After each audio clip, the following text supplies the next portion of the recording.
பிப்ரவரி 3ஆம் தேதியுடைய நடப்பு நிகழ்வுகள் பார்ப்போம். ஃபர்ஸ்ட் கொஷின், இந்திய பொருட்கள் மீதான வரியை வந்து பார்த்திங்கன்னா அமெரிக்கா 25% 18% வரைக்கும் குறைச்சிருக்காங்க. அமெரிக்காவோட $500 பில்லியன் வந்து வர்த்தகத்தை உயர்த்துறதுக்கு இந்தியா வந்து முடிவு செஞ்சுருக்காங்க. செகண்ட் கொஷின், சென்னையில் செங்கல்பட்டு மாமல்லபுரத்தில் வந்து பார்த்திங்கன்னா உலகளாவிய சுற்றுலா உச்சி மாநாடு வந்து 2026 நடைபெறுகிறது. மாமல்லபுரத்தை வந்து சிறப்பு பகுதி மேம்பாட்டு ஆணையமாக உருவாக்குறதுக்கு முயற்சி பண்ணிகிட்ருக்காங்க. ஸோ நவீன சுற்றுலா உள்கட்டமைப்போட 2027 ஜனவரியில் வந்து பிரம்மாண்ட நிகழ்ச்சி நடத்த போகிறாங்க. சுற்றுலா எதுக்குன்னா உலக சுற்றுலாத்தலமாக வந்து தமிழகம் இடம்பெறத்துக்காக. தேர்ட் கொஷின் பார்த்திங்கன்னா, நதிநீர் வந்து பெண்ணையாறு நதிநீர் பிரச்சனைக்காக வந்து உச்சநீதிமன்றம் நடுவர் மன்றம் அமைங்க அப்படின்னு சொல்லிட்டு உத்தரவு கொடுத்துருக்காங்க. கர்நாடகத்துக்கு இடையே வந்து பெண்ணையாறு ஓடுது. அந்த நதியோட கிளை நதியான மார்க்கண்டேய நதியில் வந்து கர்நாடக அரசு வந்து அணை கட்டியிருக்காங்க.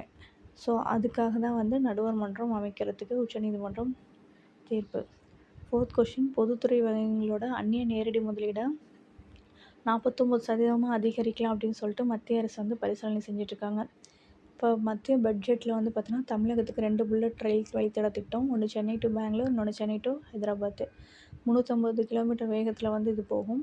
இப்போ இந்த பட்ஜெட்டில் வந்து தமிழகத்துக்கு ரயில்வேக்கு மட்டும் பார்த்திங்கன்னா 7611 கோடி ஒதுக்கிட்டுருக்காங்க. சிக்ஸ்த்து கொஷின், தலைலாமாவுக்கு வந்து கிராமி விருது அறிவிச்சிருக்காங்க. செவன்த் பார்த்திங்கன்னா, ஆஸ்திரேலியா ஓப்பன் 2026 ஆடவர் பிரிவில் வந்து அல்கராஸ் தான் சாம்பியன். அவர் ஏற்கனவே US open 2022, Wimbledon 2023, French open 2024 எல்லாமே வந்து அவர் தான் சாம்பியன். ஸோ கேரியர் கிராண்ட்ஸ்லாமே வந்து அவர் நிறைவு செஞ்சிட்டார். எயித்து கொஷின் வந்து பார்த்திங்கன்னா, US தமிழக காலநிலை விஞ்ஞானி வந்து வீரபத்ரன் ராமநாதனுக்கு உயரிய கிராஃபோர்ட் பரிசு வந்து வழங்கியிருக்காங்க. எதுக்குன்னா புவி அறிவியல் ஆய்வுக்காக.